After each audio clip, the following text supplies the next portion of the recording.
Good morning, everyone, and welcome back to another episode of More to Explore. And today we're heading to Botswana to learn about the zebra migration along the Boteti River. And looking at our new live cam here now at the new camelthorn cam. And all the way back in North America, it's Polar Bear Week with Polar Bears International. So stick around. So we have a special scavenger hunt game to share later in the show. But let's get to it. Let's learn more about the zebra migration. My name is Brian Bird, and joining me once again is Explore.org's resident naturalist, Mike Fitz. Mike, good morning. Hey, hello, Brian, and hi to everybody, no matter where you happen to be around the world. Glad to be here. And if you're new to Explore.org, welcome to the community. And of course, welcome back to all of our longtime viewers. We are the world's largest live nature cam network with about 190 live cameras all over the world. If you have comments, questions for us during the program today, please drop those in the chats. We'll be looking for them. We got many of our wonderful moderators on YouTube already saying hello, Osa Negro and Willy Nilly, Buddy's mom, and then some viewers as well, LB and Mervin as well. So right now we're looking at the camelthorn cam. Brian, I think this is a live look-in, right? This is a live look, yeah. Okay, yeah. So no zebras in our line of sight currently, but sometimes this camera is just filled with animals. It's just like it's like the riverbed itself is more more animal than dirt and water. So Yeah, here's some just some clips from the last couple of days. it's really special to see, and it's amazing for me, and Brian. We mentioned this just before the program started that we can travel from one place to another around the world through our cameras. And I, put this place on my list of places to visit after discovering it through the webcams on Explode.org. So this is Camelthorn. Again, this is a watering hole on the Boteti River in Botswana. This webcam joined the AfriCam in Explore.org community earlier this year. On it, we watch large herds of migrating zebras, quench their thirst amidst a severe drought. Botswana is one of the world's most drought-prone countries. So the watering hole at Camelthorn gives us a chance to learn about zebra behavior. At the same time, it serves as an example of intervention to give wildlife a fighting chance in an era of rapid human-driven climate change. We get to see not only zebras there, but also elephants, crocodiles, bunch of other animals as well. And to help us learn more about zebras and the other wildlife that we can watch on the Camelthorn webcam and how people intervened there to help animals, I spoke with Simon Terry, who is a field and conservation lead with our webcam partner, AfriCam. So here's our conversation. Simon, thanks so much for taking the time out of your day to join us. I've really been enjoying the camera at Camelthorn, so thanks for being here. Yeah, thanks very much for having me, Mike, and everyone at Explore. It's a great camera, and I'm a big fan of the show, so it's going to be great to chat about the antics that we get to see go down over there.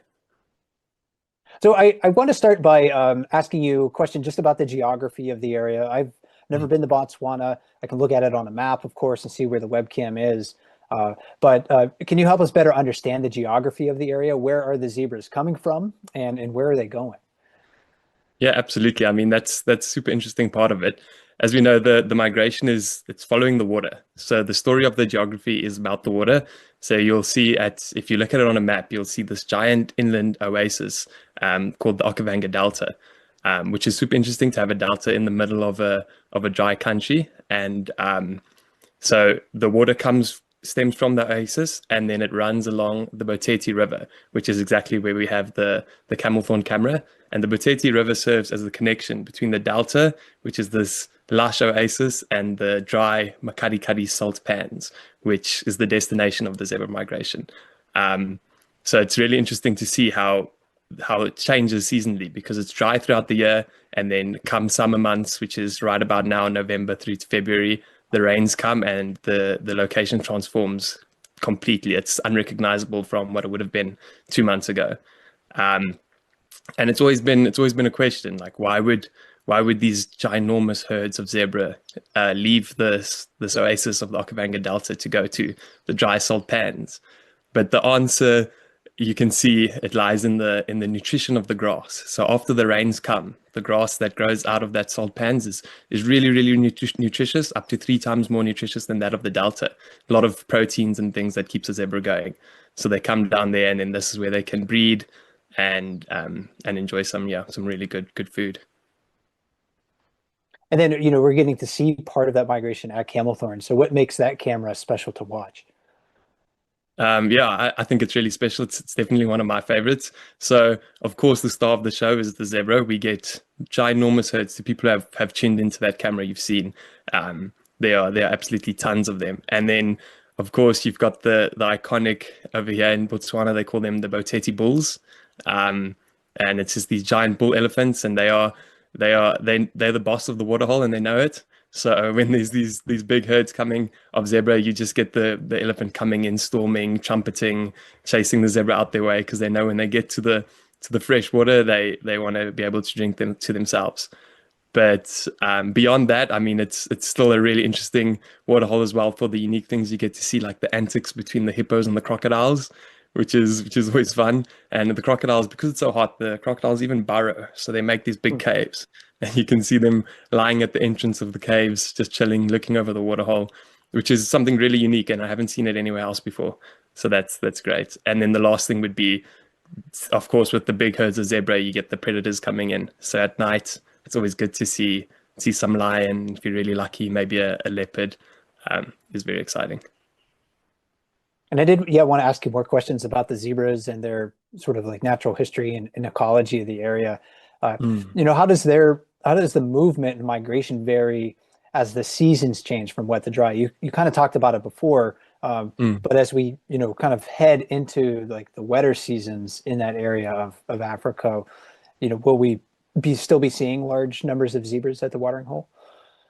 Yeah, so it's quite interesting. The zebras have each one has a mind of its own, and so they do decide.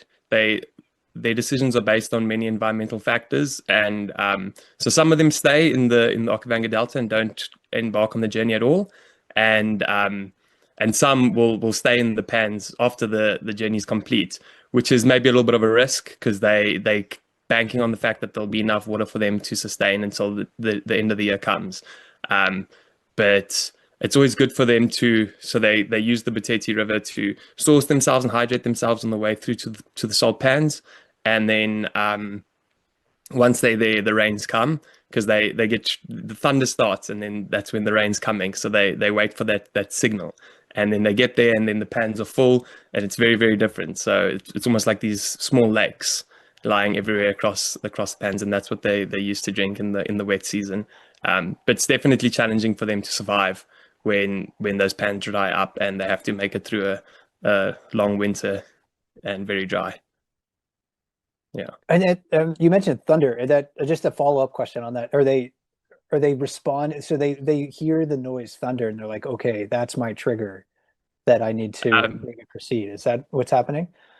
Yeah, that's basically it. So I think they've learned to understand that that when the summer thunder comes, that's when the rain's coming. But it's not necessarily, we call it the signal that they see, or that they hear.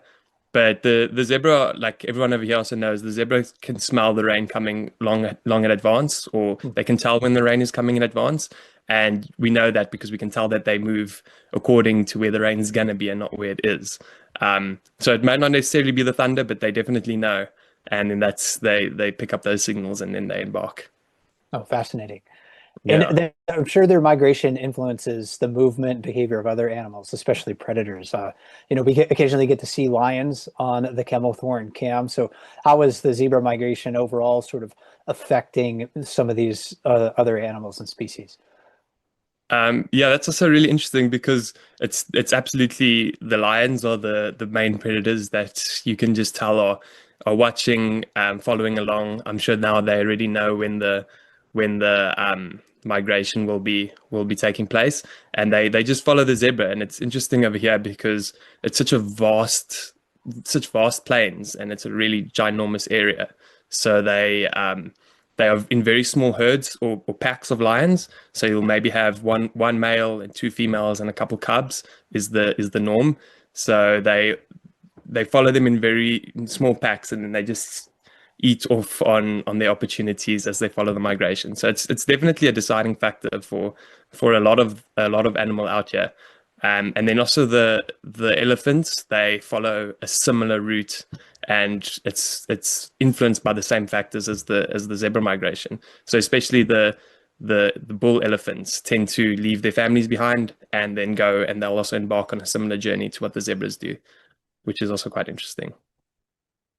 Of course, water is, maybe the number one influence. You need water to survive more frequently than you would need to eat food. But food is an immediate need for wildlife, and very important, obviously, to their survival. So how are zebras coping with the challenges of finding food when, during the dry season, it looks like foraging plants are just really scarce?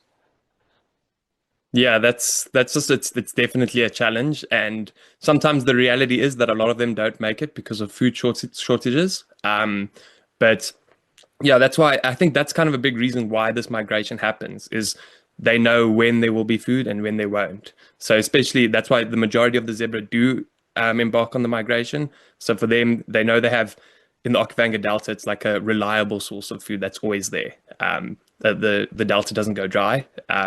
It's like a giant wetland. So they know that they can survive throughout the year there, have a solid resource for food and water, and then when the time comes for the rain, they can embark on that migration. And then they know following the rains, there'll be the super nutritious grass in the pans, and then from that, once it starts finishing, the majority of them will head back, knowing that there'll be more food waiting for them at the Okavango Delta, probably with their young that they had in the pans. Yeah. And I've been reading about sort of the drought in the region. Like Botswana has, been experiencing some very severe droughts in recent history. The Boteti River has been almost completely dry for a few years, I've read. So what conditions are the zebras and other animals in the area facing right now? Yeah, that is true. It's definitely a challenging one. So in Botswana, there's the rainy season is affected a lot by the cycle that they have. I think it's 9 years, where there'll be 9 years of a bit better water, and then 9 years which will be more dry, and it cycles on and off. In the middle will be the driest or the wettest. But this is also something that sounds maybe a bit more predictable than what it is, especially in modern days with climate change and things like that. It's becoming significantly more unpredictable. But it's always a challenge, and sometimes it is true. Sometimes it is too dry, and then the zebra won't really embark on the journey because there won't be anything for them. If there's no water at the pans, there's no nutritious grass, and then they will know. Sometimes they will start the journey and they'll realize on their way through it's not looking too great, and then they'll turn back. But fortunately, it's looking up. 2022 was a great year, and where the water made it all the way from the delta across the Boteti River to the pans, which does not happen very frequently. It normally makes it quite a way on the Boteti, and then at some point it dries up. It's always good to see it happen, but it is scarce. And humans are having, as you know, profound impacts on ecosystems throughout the world. Sometimes it's indirect, like, we burn fossil fuel pollution that causes climate change. Sometimes it's more overt, like through development that causes habitat loss. But there's a flip side to that. People are, we're a part of nature. We can help steward and sort of shepherd the survival of wild species and ecosystems. And help wildlife endure the changes that we impose on their habitat. The waterhole that we watch at Camelthorn on the Boteti River is, I think, an example of the latter. So how was that decision made? Can you maybe talk us through that process, and why there is a watering hole there? Absolutely. Yeah, as we all know, human intervention with nature is always a challenging topic, but I think you put it well. Like, sometimes we're correcting the challenges that we imposed on them, which is often the case here in Botswana. I think it's one of the really positive human intervention examples. So we have these artificial water holes throughout the pans and throughout Botswana, and especially along the Boteti River. And it's gotten to the point where this migration wouldn't necessarily be able to take place anymore without those artificial water holes, because it's still contributing to the natural cycle of how things were. Like, this is the water holes that used to be more permanent, and it's along the Boteti River that used to have more water. So now the conservation specialists in the area have intervened, and they've made these water pumps that pumps fresh water from below the ground. And it's absolutely crucial, because, like I explained, they migrate. The Boteti River is their source for water between the 2 points of the migration, and they wouldn't be able to do that without water in the Boteti River, which, as I also mentioned, is dry most of the time. So these water holes allow it to be like pit stops for them along their journey, and that's a great way for them to make it and for the migration to continue. And we know, of course, with any big natural phenomenon such as this, there's many other species that rely on this to take place, many knock-on effects. And without the migration, a lot of those would collapse. So it's really important for it to continue. And I think it's really a success story for Botswana that they are able to keep it going and recover. It's another interesting history to the migration is in the 1950s, roughly, a lot of the government put up these veterinary fences to prevent the spread of disease between cattle and buffalo. And these fences, if you can look at it on a map and see the way the Boteti River flows, these fences were just cutting off the migration exactly where it used to take place. And it was many generations of zebra that weren't able to embark on the journey because they were just suspended by the delta and not able to go. And eventually, with great work from some amazing organizations, they were able to get most of the fences down. And then the question remained, will the zebras still embark on this journey? Because the young, or the adults now were born in the delta. These fences were up. There's no way they could have learned it from their predecessors. So they were wondering, would they go on this journey? And then miraculously, some say it's like they tapped into an innate ancestral knowledge, and then they continued on the journey, which was fantastic. And now with artificial waterholes coming in, it's really a great story. And yeah, I've been really enjoying watching the zebras on the webcams. And in the absence of like the drought along the river, would these watering holes contain surface water? Is this sort of like just a product of maybe sort of like the new normal that we're trending into right now with a warmer climate? That's an interesting question. There are many researchers trying to refine the truth behind it all. And I know a lot of them definitely did contain water, whereas, I mean, like I said, with the Boteti River being completely, like, it used to flow properly, then maybe there was definitely more water points along the way, maybe a bit more frequent rain in out of season in the pans. But at the moment, some of the water holes are pumped 24/7. Most of them are just pumped seasonally. Like, there's always an attempt to do in accordance to the way it used to exist in nature. So sometimes the water holes are only pumped when there would have been water remaining. Sometimes it's just a decision that maybe a lot of people put a lot of effort into trying to find the sweet spot of how much water should be pumped and when there should be water and what benefits wildlife in the end. So it's a tricky one for some situations, but it's in most cases it's just trying to see where you can make the most positive impact. And there's so many consequences and effects to consider as well. Like on vegetation, you have a watering hole where animals are concentrated. That is going to affect soils, for instance, and vegetation. And I'm curious to know if there is any work being done, studies, or maybe directly about whether the increased presence of zebras and other animals around these watering holes, like how does that affect soils and vegetation? Yeah, that's definitely a good point. I mean, there's especially such large numbers, and some of them hanging around at the waterholes now becoming more of a resident situation has an impact on the vegetation. But for the most part, I mean, there's a stronger growth of vegetation as well, because the animals spread plant growth through their dung after eating certain species as well, so that spreads quite well. And it's also a positive point from that is it's a very resilient ecosystem over here. I mean, it's this dry Kalahari desert, but all the species here have somehow adapted to survive despite the difficult circumstances. So it's most of the species are able to thrive, and there's plants that grow when there's extremely little water available, and there's big reserves of these plants around. So like especially the zebra and the elephant, they know where to find it, and so they'll go out on extremely long journeys because, like I said, it's such a vast landscape. It's not too impacted in a negative way from the situation, I would say, because these animals are able to embark on these long journeys and go and find food sources wherever possible. Because Botswana is such a big country, and luckily there hasn't been too much development in these areas, so a lot of it is still very, very, very wild. It's one of the wildest places in the world. So there's definitely an abundance for them to source from different locations, and as we know with nature, it's very rare that the animals will just deplete one space and then be left struggling. So they definitely do make their journeys, and they discover the best places to find food throughout the year. Yeah, typically if animals are forced to do that, it's because we forced them to do That that is because true. we took away their options, unfortunately. So it's great to hear, yeah, about the the adaptability, the animals, the resiliency that's built into the ecosystem itself. I just have a couple of more questions for you, Simon.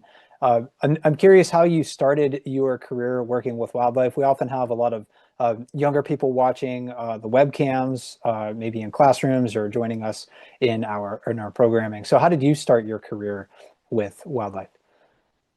It's yeah. I mean, growing up, with my family, we went camping a lot. I spent a lot of time outdoors. Fell in love with the ocean, the mountains, and of course, as a South African, we are all very much in love with the bush, where we have our wildlife. So it's always been a big part of my life. Growing up, watching nature documentaries and just trying to learn more was very natural for me.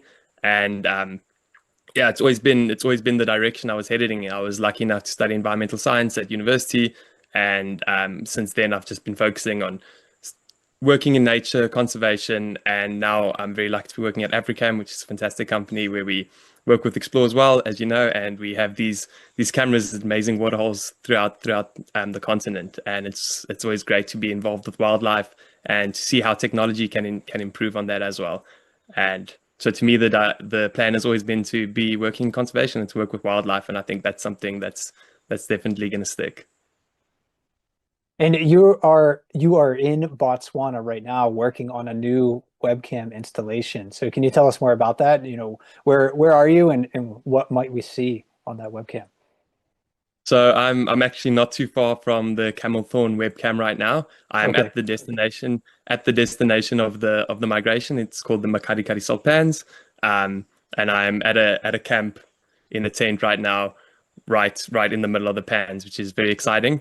And so we're working on a new project. I won't share too much, so make sure everyone tunes in to see the release of that. But it is at the destination of the zebra migration. It's also if you speak to the guides in Botswana, they're really excited about this location because it's a great place to see a lot of predators and some really exciting species that are super elusive and maybe you won't get the opportunity to see in many other places. We're really excited about that. This camera in particular also has a unique historical backstory that we are very excited to share when the camera launches. So I hope everyone's going to tune in and get to see the latest zebra migration camera. Okay, well, that's a great teaser.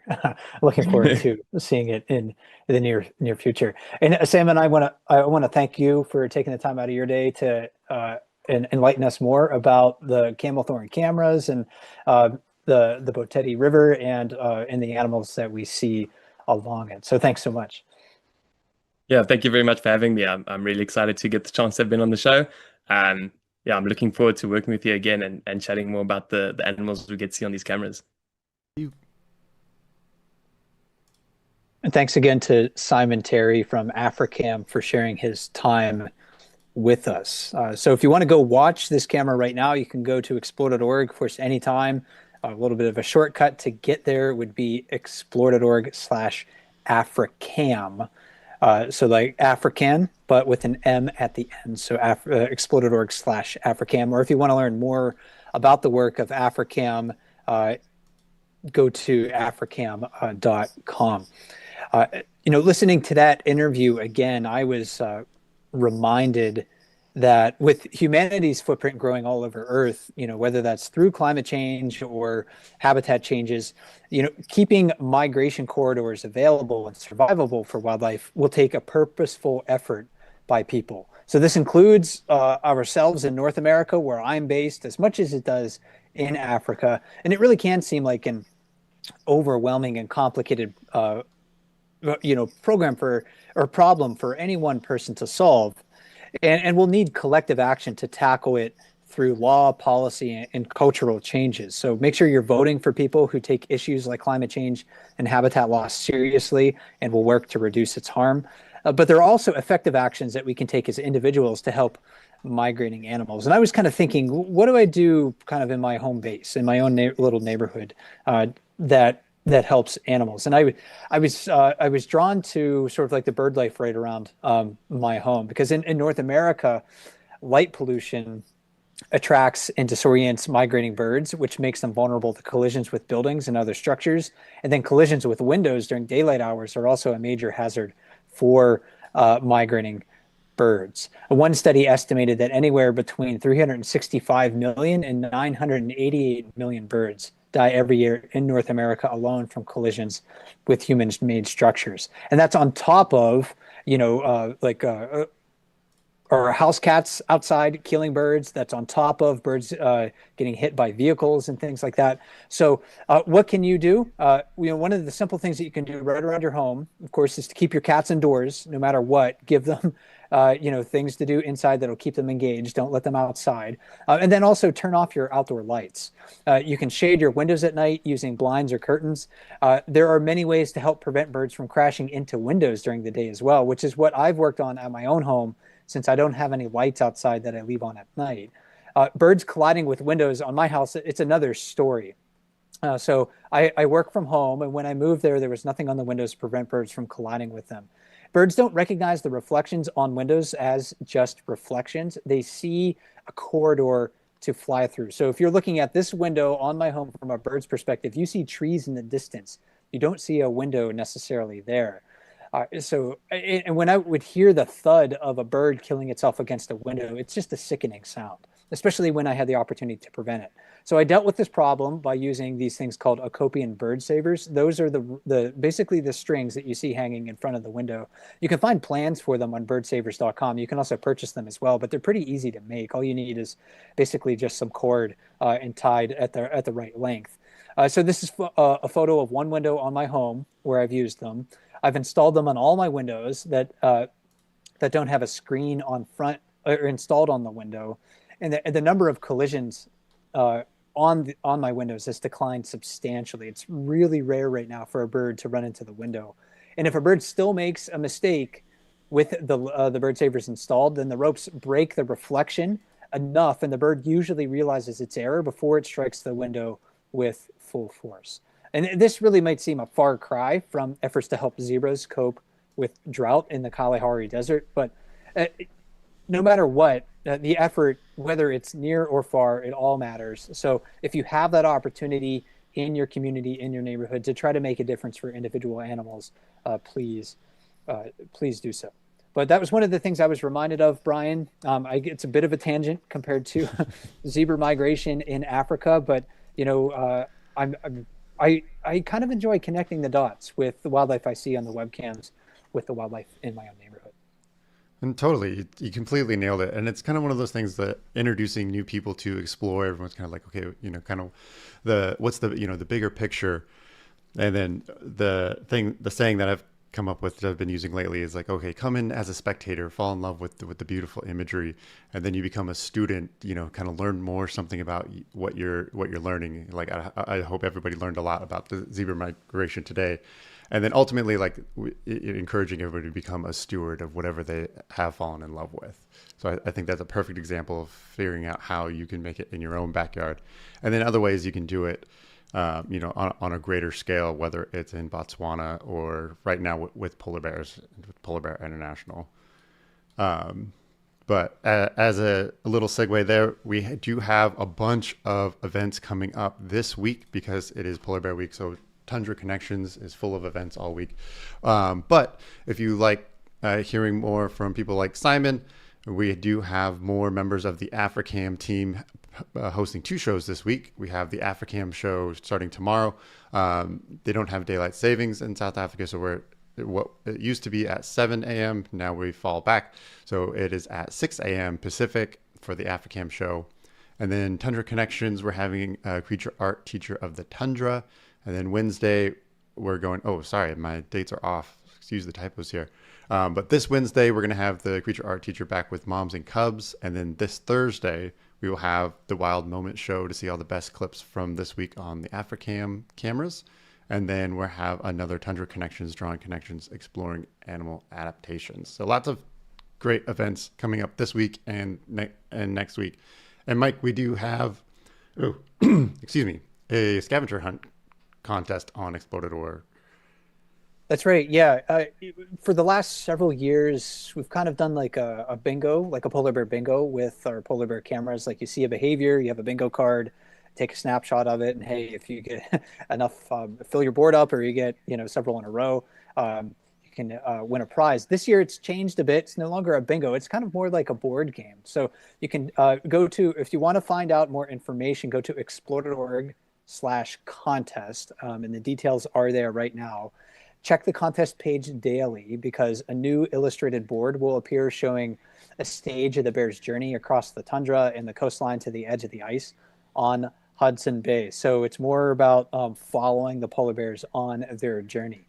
Some of the days that are going to be highlighted are going to be travel days. So you're going to be looking to spot active behaviors from the polar bears. Other days are going to be rest days when the bears they're still doing their thing, but maybe we're going to focus on different behaviors where they're thinking about how the bears are resting and how they're conserving energy. We're trying to, at least before the sea ice returns. And we want you to capture what you see. So when you spot one of the behaviors that are listed on the game board, like walking or resting, sparring, whatever it happens to be, some of their special yoga poses, take a snapshot of that from the live cam and save your webcam snapshots throughout the game, label them with the behavior that you witnessed. And snapshots is pretty easy to do. So Brian, if somebody's unfamiliar with that, how does that process work? Yeah, here's a quick demo. All right, luckily when I started recording, these polar bears started sparring, which of course I wanted to get a snapshot of. So if you follow my cursor here, I'm just going to click the snapshot button. And you can go back and forth to find the exact moment because it's not always going to perfectly line up. So I'm just clicking between, oh, there it was. Let's see. And I like the one where you can see the polar bear's eyes. So I'm going to click the download button to save the file to my computer, which I can upload for the contest. And then I'm just going to save it to my gallery so I can see it later. Yeah, so pretty easy to do. Make sure that you are signed in on Explore.org to do that. So you will need an account on Explore.org. But it's a great way to kind of capture what you've been watching on the webcams anyway. So then once you capture your submissions or your snapshots, submit your journey at the end of the program, you can upload those using the contest submission form. So again, that's Explore.org/contest. You can submit them all at once if you want to, or with just one for each board or as many as you captured. So if you're able to complete the journey with the polar bears, then you'll receive a polar bear prize to help us celebrate the moments the bears reach the sea ice. So check it out. Should be pretty fun this year. Yeah, it's going to be great. So that brings us to the end of our show today. We're going to leave you back with the zebra herds on their migration route. So thank you everyone for joining us today. And of course, I want to give a special thank you to our moderators and camera operators for making the magic happen. And of course, our special guest, Simon Terry from AFRICAM, and of course, my co-host, Mike Fitz. So join us next time for another episode of More to Explore on November 17. And until then, happy exploring.